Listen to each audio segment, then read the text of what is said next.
Assalamualaikum warahmatullahi wabarakatuh.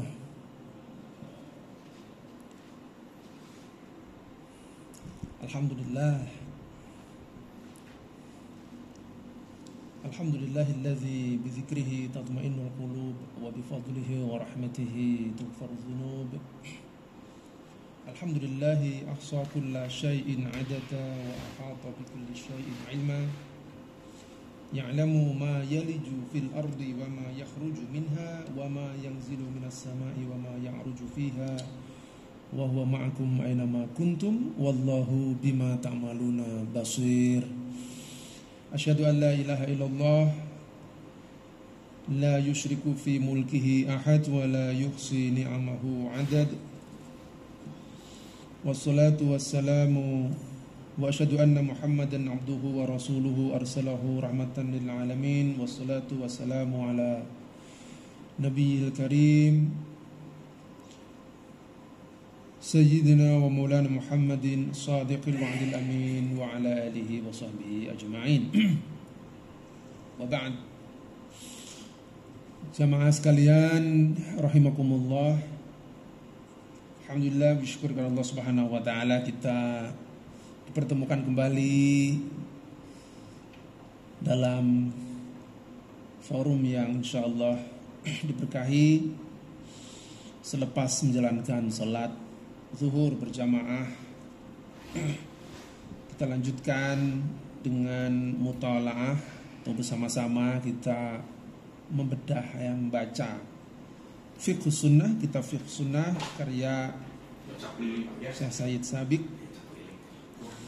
di mana pada pertemuan sebelumnya kita sudah membaca bab tentang sholat ya, pada bagian waktu-waktu sholat. Insyaallah pada pertemuan ini, di waktu istirahat ini, kita akan membaca atau melanjutkan bacaan kita syurutus sholat, syarat-syarat sahnya sholat ya. Bapak Ibu sekalian jamaah rahimakumullah,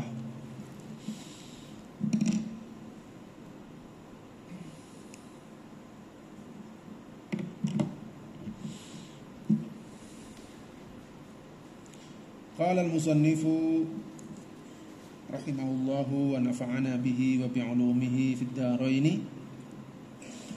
Syurutus sholati, syarat-syarat sahnya sholat ya. Syurut itu jamak dari syart ya. Asyurutu jam'u syartin. Syurutus sholati, syarat-syarat sahnya sholat. Apa itu syarat? Syarat itu apa ya? Suatu keadaan ya, yulzimu min adamihi al-adam.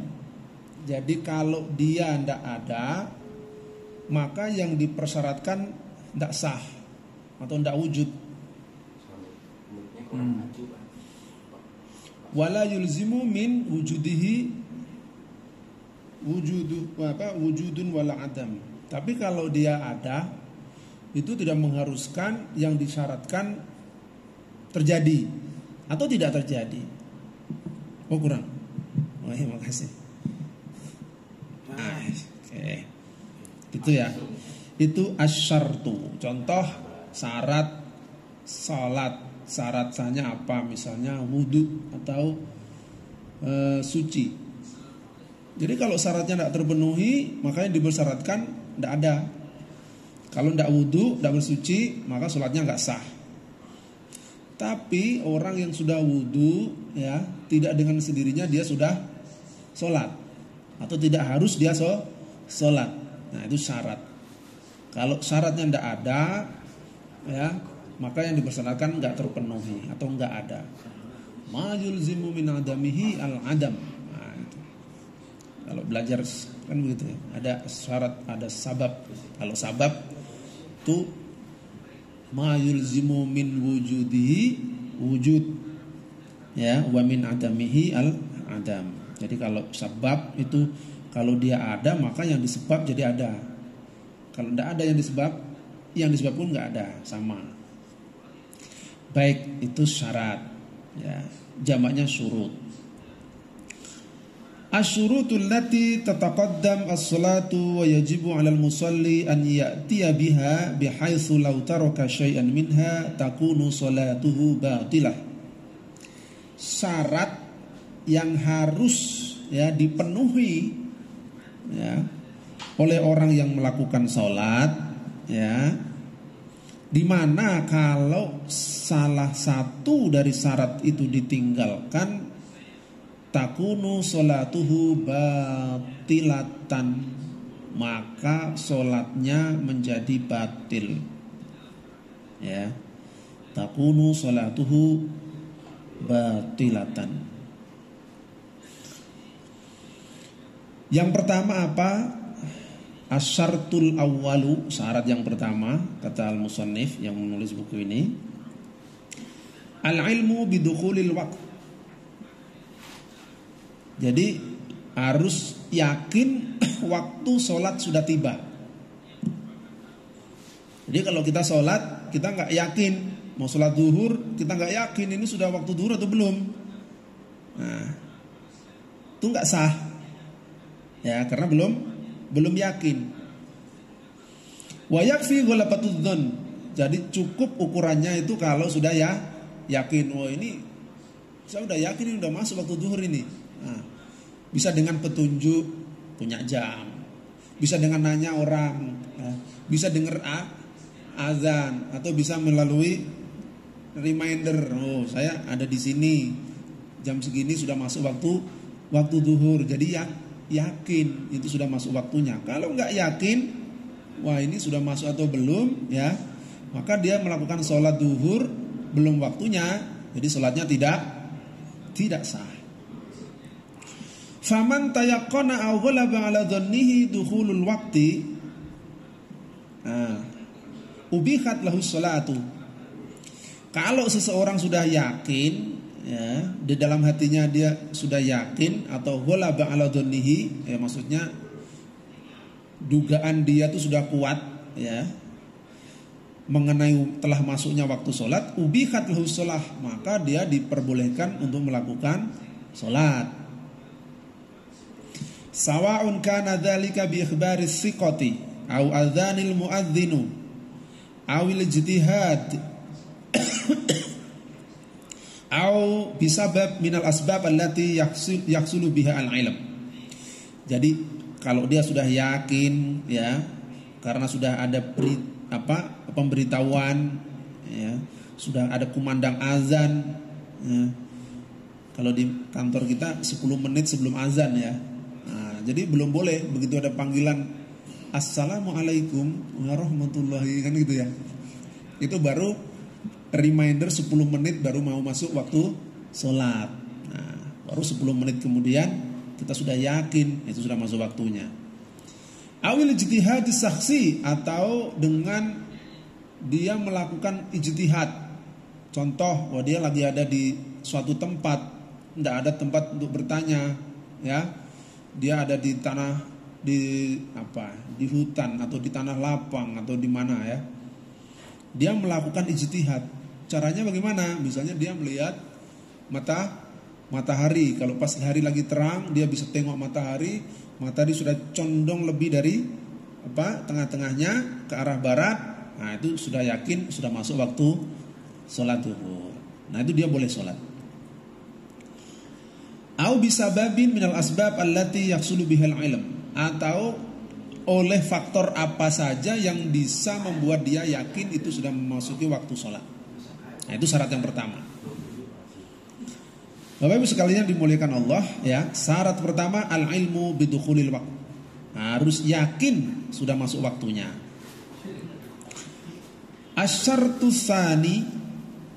Oke, itu syarat yang pertama. Syarat yang kedua, at-taharatu minal hadatsil asghari wal akbar. Suci dari hadas, baik hadas kecil maupun hadas besar.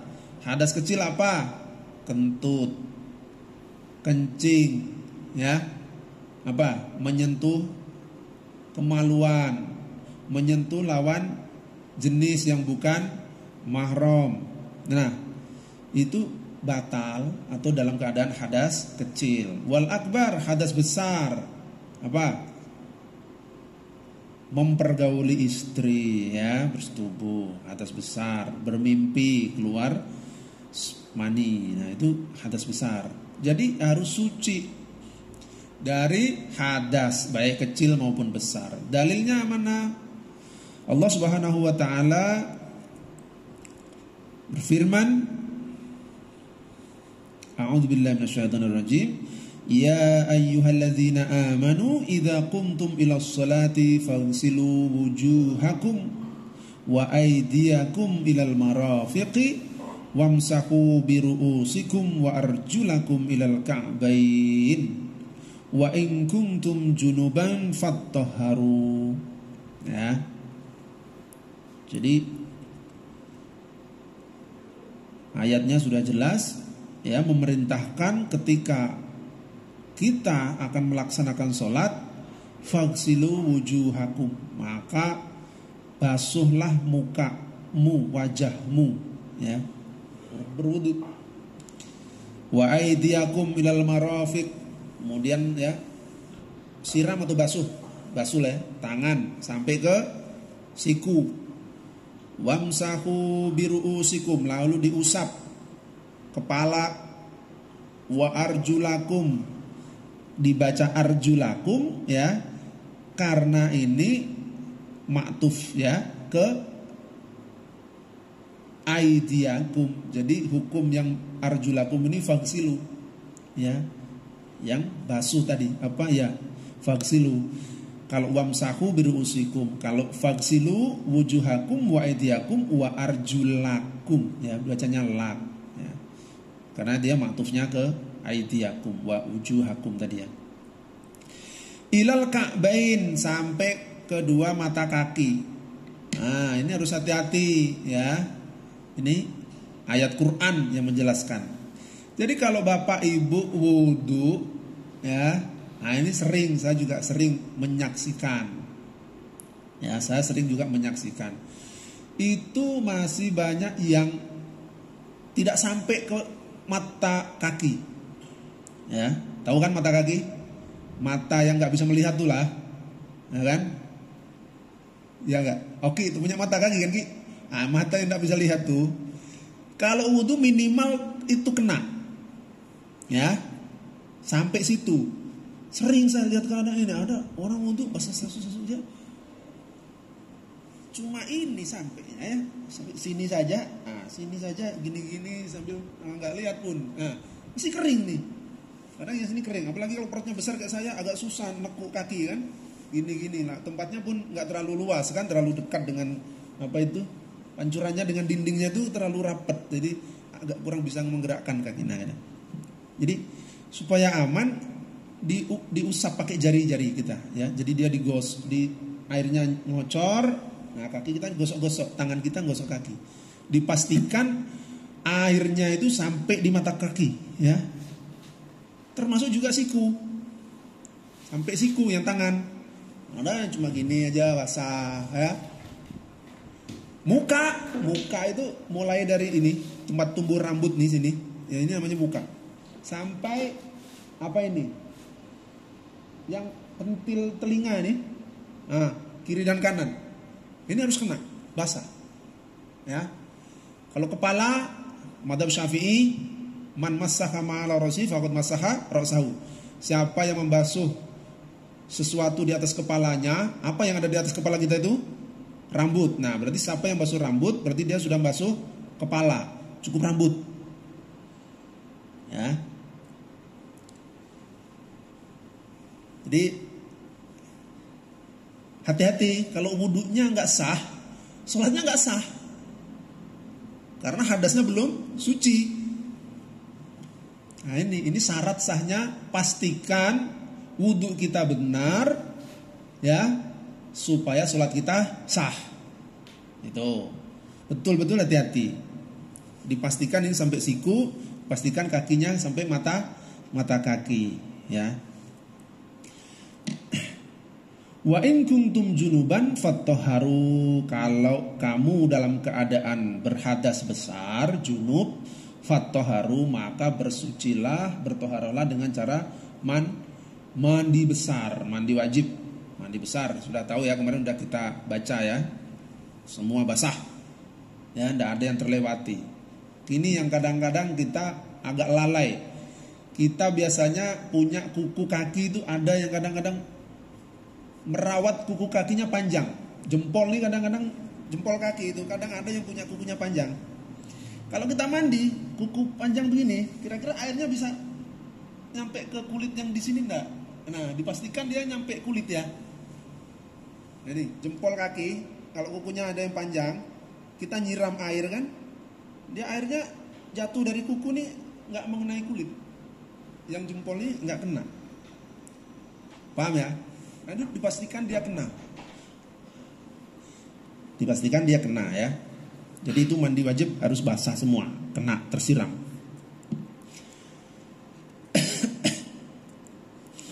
Jadi yang pertama, yakin sudah masuk waktu. Kalau enggak yakin, masih ragu, wah ini sudah masuk atau belum, jangan sholat. Artinya gitu, sholatmu nggak sah. Yang kedua, ya suci dari kedua hadas, besar maupun kecil. Itu tadi ayat Al-Quran. Hadis Nabi SAW diriwayatkan dari Ibnu Umar radhiyallahu anhuma. Abdullah ya, berarti Abdullah ibnu Umar radhiyallahu anhuma. Anna Nabiya sallallahu alaihi wasallam qala la yaqbalullahu salatan bighairi tahurin wala shadaqatan min ghululin. Rawahu al-jamaah illa al-Bukhari. Jadi hadis ini diriwayatkan oleh para imam hadis selain Imam Al-Bukhari dengan redaksi seperti ini. Dari Abdullah bin Umar bahwa Rasulullah SAW bersabda, la yaqbalullahu salatan bighairi tahurin wala shadaqatan min ghululin. Allah Subhanahu wa taala tidak menerima salat orang yang tidak suci dari hadas. Ya. Wala shadaqatan min ghululin, dan Allah tidak menerima sedekah, infak, hadiah, apalagi min ghululin, dari harta curian. Oh, kita mau merampok. Saya mau bantu masyarakat yang miskin di daerah, di kampung sana. Nah, kita rampok orang kaya. Itu tidak sah. Ya kan? Jadi sedekah Anda, bantuan Anda itu tidak diterima oleh Allah SWT. Kalau Anda ambil dari cara yang tidak syar'i, dengan cara mencuri. Oh, kumpulkan uang banyak, ya tiap hari nyawer, kasih, ketemu si A kasih, ketemu si B kasih, tetangga kasih, depan rumah kasih. Ini bapak dermawan kali, iya. Tapi belum tentu Allah Subhanahu Wa Taala terima kalau dia itu min ghululin. Kalau apa yang dia bagi, yang dia nafkahkan, dia sedekahkan, ya, dia dermakan, itu dari harta yang haram. Ghulul itu artinya curi, ya.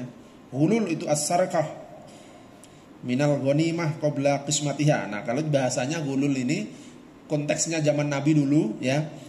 Itu adalah harta yang diambil dari rampasan perang sebelum dibagi.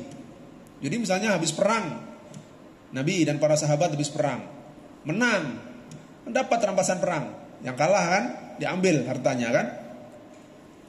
Belum sampai dibagi oleh Nabi, ada yang ambil. Nah, itu namanya ghulul. Ya, ghulul. Konteksnya itu. Nah, zaman sekarang kan nggak ada perang begitu. Ya. Jadi mencuri, merampok, apalagi mengambil harta yang tidak dibenarkan. Nah, itu tidak sah digunakan untuk sedekah. Itu tidak diterima oleh Allah. Ya, diriwayatkan oleh Ibnu Umar. Yang kedua, suci dari hadas ya. Yang ketiga, taharatul badan was-thawbi wal makanil ladzi yusalli fihi minan najasatil hissiyah. Syarat yang ketiga yaitu badannya suci, pakaiannya suci, maksudnya bersih ya. Wal makan, tempat sholat juga harus suci. Jadi nggak boleh pakai pakaian yang habis kena kencing. Nggak boleh sholat di tempat yang ada kotorannya, kencingnya, empuknya ya. Begitu juga dengan badan. Jadi ini adalah najis-najis yang tampak. Najis al-hissi itu najis yang tampak. Ya harus suci atau bersih ya. Badannya, bajunya atau pakaiannya dan juga tempat sholatnya. Mata qadara ala dzalik ya, sepanjang kita sanggup untuk menjaganya. Kalau kita nggak sanggup untuk menjaganya atau kita nggak ngerti kalau baju kita ada kotorannya ya nggak apa-apa, kita nggak tahu, ya. Atau kita nggak sanggup untuk mensucikan karena terlalu memberatkan, apa kira-kira ya? Ya. Fa'in ajaza an izalatiha shallamaha. Jadi kalau kira-kira sangat memberatkan, apa contohnya ya? Nah maka kata al-musannif di sini, shalla ma'aha, nggak apa-apa, sholat aja dengan pakaian kamu yang ada kotorannya itu. Kira-kira apa yang sulit untuk dibersihkan misalnya? Hah? Apa? Oh iya, misalnya ya, kira-kira yang memberatkan, yang membawa masyakoh ya, itu. Wala i'adah alaihi, dan tidak perlu diulang. Nanti ada contohnya. Maksudnya yang tidak perlu diulang sholatnya. Jadi misalnya kita sholat, ya, baju kita ada kotoran tai cicak misalnya ya, nah kita nggak tahu. Di tengah-tengah sholat baru kita nyium, ada bau tai cicak di sini rupanya di lenganku kan. Wah, gimana caranya? Bisa dibersihkan dulu, ya. Sholatnya nggak perlu diulang. Sholatnya nggak perlu diulang, dilanjutkan dalam keadaan sebagaimana dia sebelum itu. Amma taharatul badan, itu yang pertama tadi, ini yang pertama taharatul badan. Amma taharatul badan, ya, sucinya badan. Dalilnya adalah hadis Anas anna Nabi sallallahu alaihi wasallam qala tanazzahu minal bauli fa inna amata adzabil qabri minhu. Jadi Rasulullah SAW memerintahkan kita untuk bersuci, untuk membersihkan diri dari kencing. Jadi kalau kita kencing ya dicuci bekas kencing kita, maksudnya bekas kencing ya, zakarnya ya dicebokin gitu. Fa inna amata adzabil qabri minhu. Itu kebanyakan siksa kubur kata Nabi itu banyak disebabkan karena kencing yang tidak dibersihkan. Udah pengen kencing lagi di jalan, udah lihat tembok, udah mojok ya. Sor. Udah. Diapain Ki? Kopet-kopetin aja udah, ya. Pergi jalan. Nah, ini siksa kubur kata Rasulullah SAW, ya.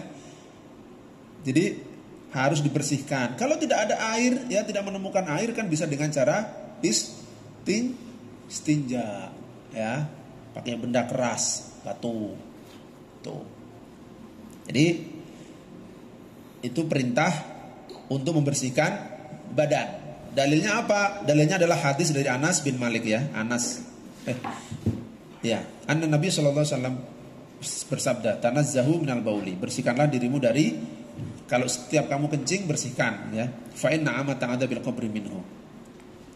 Rawahu ad-Daruqutni, diriwayatkan oleh Imam ad-Daruqutni. Wa hassanahu, dan Imam ad-Daruqutni menilai hadis ini sebagai hadis hasan ya. Hadis yang termasuk hadis yang kuat ya.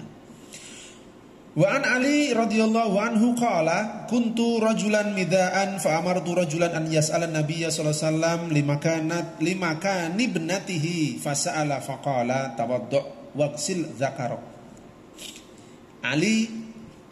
Imam Ali sahabat Rasulullah SAW ya, Ali bin Abi Thalib ya, menceritakan bahwa dia itu seorang lelaki yang gampang keluar madhi.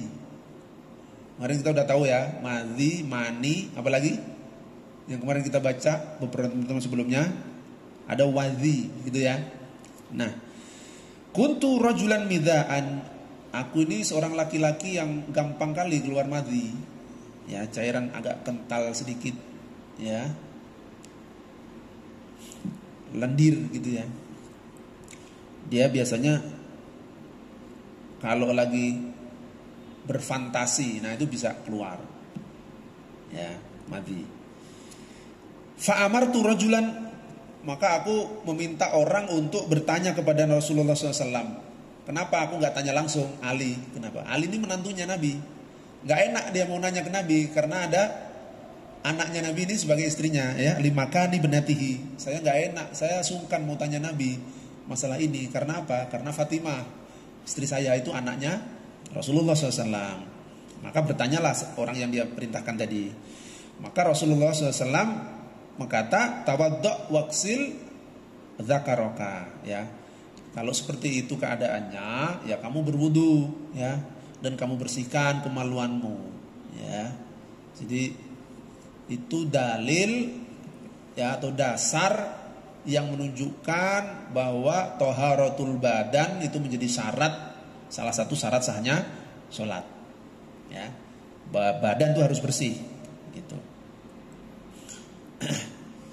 Demikian juga ada salah satu riwayat dari Aisyah, anna Rasulullah SAW qala lil mustahadah, bahwa Rasulullah SAW pernah berkata kepada wanita yang keluar darah istihadah. Kemarin kita sudah baca, ya, darah istihadah itu apa, ya. Nah, darah istihadah itu bukan darah haid, ya, darah penyakit. Bisanya keluar melebihi batas yang biasanya normal orang haid. Warnanya agak hitam-hitaman, ya, kemarin pekat. Nah, itu sudah kita baca, ya. Nah, kalau ada orang istihadah seperti itu, ya, nah Rasulullah SAW mengatakan ghassili anki ad-dam, ghassili anki ad-dam wasolli. Jadi bersihkan darahnya, ya, kemudian sholat, gitu, supaya badannya bersih, suci, ya, dari hal-hal yang kotor. Amma taharatus saub, udah jam 1 ya, ternyata, ya, bentar lagi, ya, baru 3. Yang pertama taharatul badan, yang kedua taharatus saubi, pakaian juga harus bersih, ya. Dalilnya adalah firman Allah Subhanahu wa taala, wa thiyabaka fatahhir, ya, Al-Mudaththir ayat 4. Dan pakaianmu bersihkanlah atau sucikanlah. Adapun hadisnya, wa an Jabir bin Samurah qala sami'tu rajulan sa'alan Nabi sallallahu alaihi wasallam usalli fi thawbil ladzi ati fihi ahli. Kata orang itu, sahabat, lalu Rasulullah menjawab, na'am illa antara fihi syai'an fatughassilhu. Jadi ada seorang laki-laki bertanya pada Nabi, wahai Nabi, apakah aku boleh sholat mengenakan pakaian yang aku gunakan bersetubuh dengan istriku? Nah, pakai sarungnya tadi malam habis dipakai begaul sama istrinya, ya. Kata Nabi, boleh, illa antara fihi syai'an fatughassilhu, boleh sepanjang bersih, kecuali kamu tidak melihat apa-apa. Kalau kamu lihat di situ ada nodanya bekas tadi malam, ya bersihkan, ya. Begitu. Jadi ini perintah, pakaian harus bersih, badan harus bersih. Wa amma, kita langsung, wa amma taharatul makan, adapun keharusan tempat sholat juga harus suci, ya. Dasarnya adalah hadis Abi Hurairah qala qama arabiyyun fabala fil masjidi faqama ilaihin nas liyaqa'u bihi faqala an-nabiyyu ta'awhu wa ariqu ala baulihi sijlan min ma'in au dhanuban min ma'in, ya. Jadi ini diceritakan ada satu orang dari dusun, ya, Arabi itu maksudnya orang pedalaman, orang kampung gitu, datang ke Madinah, maksudnya datang ke kota, datang ke masjid Nabi. Dia ternyata di situ kencing dia di masjid nggak kayak begini, masjidnya tanah biasa, ya, tanah. Maksudnya ya alasnya tanah, pasir mungkin ya di sana ya tanah gitu, bukan apa ubin bukan. Jadi dia datang ke masjid, kencing di masjid itu. Nah, lalu para sahabat berdiri, mau negor lah istilahnya, ini orang sembarangan aja main kencing di masjid ya. Itu zaman Nabi. Lalu Nabi SAW berkata, wahai para sahabatku, biarkanlah dia, ya, biarlah dia kencing sampai selesai, jangan dilarang. Selesai dia kencing, siramlah bekas kencingnya itu dengan air, ya, sijlan min ma, itu maksudnya dengan apa ya, timba, disiram gitu ya, dengan air. Ya, faqala nabiyyu ya, fa innama buistum muyassirina wa lam tub'atsu mu'assirin, kata Nabi. Kalian ini, ya, kita ini, aku ini, ya, kita semua ini diperintahkan oleh Allah SWT untuk memberikan kemudahan dalam segala urusan. Wala tub'atsu mu'assirin, kalian itu tidak diperintahkan untuk menyulitkan orang, kata Nabi. Jadi syariat itu salah satu tujuannya adalah untuk memudahkan, bukan untuk menyulitkan. Kata Allah, yuridullahu bikumul yusra wala yuridu bikumul usr. Allah Subhanahu wa taala melalui syariat yang Dia berikan, yang Dia tetapkan pada kita, itu yang dikehendaki adalah yusr, kemudahan, wala yuridu bikumul usr, dan Allah tidak menghendaki adanya kesulitan. Nah, itu kata Nabi. Jadi ya apa tadi? Harus memastikan waktunya sudah masuk. Yang kedua, harus suci dari hadas. Hati-hati, wudu harus dipastikan benar wudunya. Mandi kalau dia lagi junub, mandi wajib, dipastikan wajib mandinya benar, sesuai. Ya, jangan ada batasan yang dilewati. Batas minimal. Ya, tadi itu batas minimal. Jadi kalau kita membasuh kaki sampai lutut boleh. Ya, tapi kalau kurang dari mata kaki, ya, mata kaki ini nggak kena, itu nggak sah menurut para ulama fikih. Nah, gitu ya. Yang ketiga, badan, pakaian dan tempat sholat dipastikan suci, ya, tidak ada najis.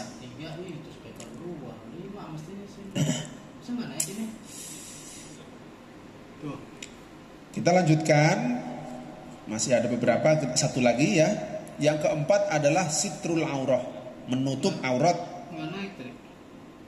Jadi kalau sholat harus menutup aurat. Dalilnya apa?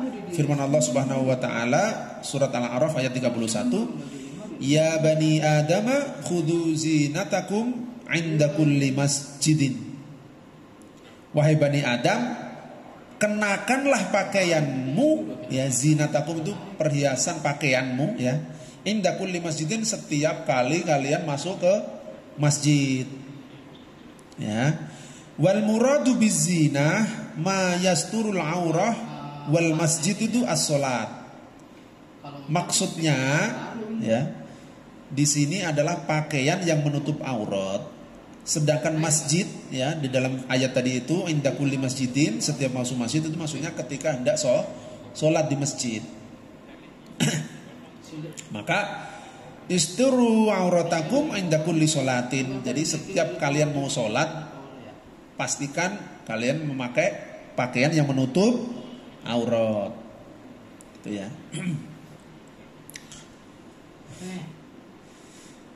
Kemudian dalil yang dari hadis wa an Salamah bin al-Aqwa. Salamah bin al-Aqwa. Kalau di kita Salamah ini perempuan ya, nama perempuannya. Iya enggak? Nah, ini Salamah bin al-Aqwa, ini sahabat Nabi sallallahu alaihi wasallam ya. Namanya Salamah. Ini meriwayatkan hadis. Qala ya qultu ya Rasulullah afa usalli fil qamis? Qala na'am. Ya. Yazirhu walau bisyaukah. Jadi Salamah bin al-Aqwa ini bertanya, wahai Rasulullah, aku kalau sholat, apakah aku mengenakan pakaian gamis, gitu ya? Kata Rasulullah SAW, iya, ya, walaupun kamu mengenakan pakaian itu sehelai, istilahnya sehelai daun, walau bisyaukah, ya. Artinya harus menutup aurat gitu maksudnya ya. Jadi itu dalilnya yang pertama dari ayat Al-Qur'an Al-A'raf ayat 31, hadisnya dari Salamah bin Al-Aqwa. Nah, batasan aurat Bapak Ibu yang dimuliakan Allah ya. Laki-laki al-aurah allati yajibu 'ala ar-rajul sitruha 'inda sholati al-qubul wad dubur. Nah, ya. Syekh Said Sabiq dalam kitab ini mengatakan batas aurat laki-laki adalah al-qubul wad dubur. Kemaluan dan bagian pantat. Ya. Al-qubul wad dubur. Qubul itu bagian depan. Wad dubur bagian belakang. Jadi kemaluan dan pantat itu.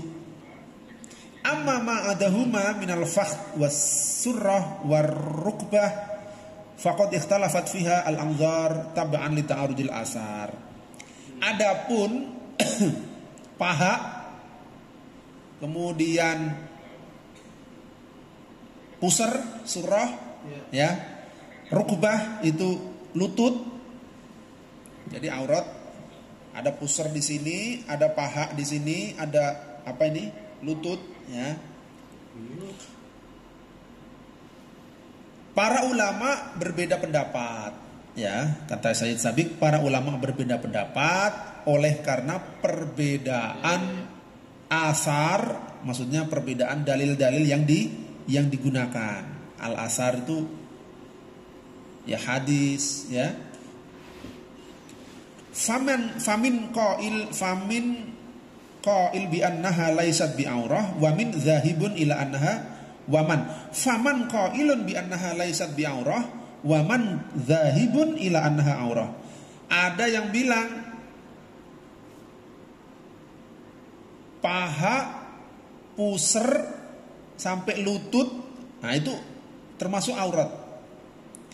Ada juga yang mengatakan atau berpandangan paha, pusar dan lutut bukan aurat. Ya. Hujjatu man yara annaha laysat bi aurah. Adapun dalil yang digunakan oleh para ulama yang mengatakan bahwa apa tadi? Paha, pusar dan lutut itu bukan aurat. Ada beberapa hadis. Ya. Ada beberapa hadis. Hujjatu man yara annaha laysat bi aurah istadalla al-qailuna bi anal fakh was-surrah war-rukbah laysat bi aurah bi hadhihi al-hadis. Ya. Wallahu a'lam bishawab. Jadi kita lanjutkan besok dalil-dalil atau hadis-hadis mereka yang mengatakan bahwa paha, pusar dan apa tadi? Lutut itu bukan aurat. Demikian juga besok insyaallah dalam pertemuan yang akan datang kita akan melanjutkan pada bagian aurat wanita ya. Dan juga syarat yang kelima istiqbalul qiblah. Karena waktunya sangat terbatas, Bapak Ibu sekalian dimuliakan Allah. Demikian yang kita sanggup baca pada siang hari ini, syurutus shalah ya. Kita ada 5 dan 4 yang baru kita bacakan. Mudah-mudahan ini menambah kemantapan kita ya, pengetahuan kita dan semakin memperbaiki kekurangan-kekurangan yang barangkali selama ini masih ada pada diri kita. Demikian wallahu a'lam bishawab. Wassalamualaikum warahmatullahi wabarakatuh.